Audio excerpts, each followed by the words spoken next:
এবছর ধনতেরাস শুরু হচ্ছে 18ই অক্টোবর শনিবার বেলা 12টা 18 মিনিট থেকে।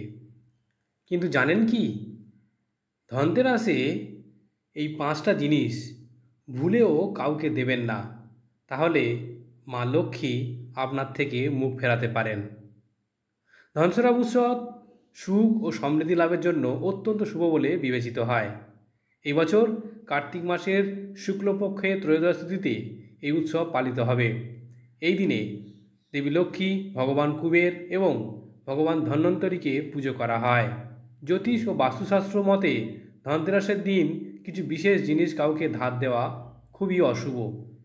এর ফলে আর্থিক স্থিতিশীলতা ও সমৃদ্ধি কমে যেতে পারে বলে মনে করা হয়।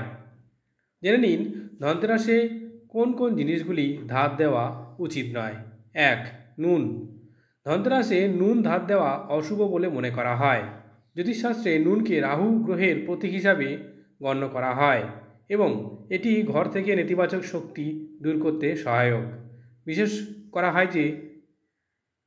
করা হয় যে এই দিনে নুন ধার দিলে বাড়ির ইতিবাচক শক্তি এবং আর্থিক স্থিতিশীলতা অন্যের কাছে স্থানান্তরিত হয়, যা পরিবারের সমৃদ্ধি কমিয়ে দিতে পারে। দ্বিতীয়ত, সাদা জিনিস।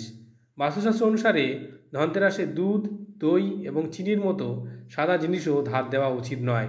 দুধ ও দই চন্দ্র এবং শুক্রের সঙ্গে সম্পর্কিত, যা সুখ ও সমৃদ্ধির কারণ। অন্যদিকে চিনিকে সমৃদ্ধির প্রতীক হিসাবে বিবেচনা করা হয়, তাই এই দিনে সাদা জিনিস ধার দেওয়া এড়িয়ে চলাই শ্রেয়। তৃতীয়ত, তেল।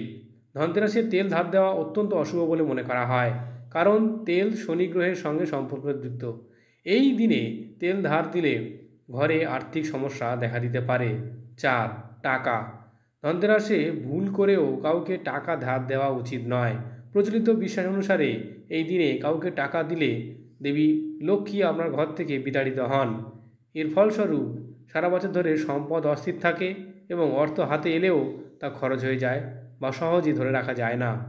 এবং শেষ, ধারালো জিনিস। তেলের পাশাপাশি ধারালো জিনিস বা সূচালো জিনিস ধনতেরাসের দিন কাউকে ধার দেওয়া উচিত নয়। ধন্যবাদ।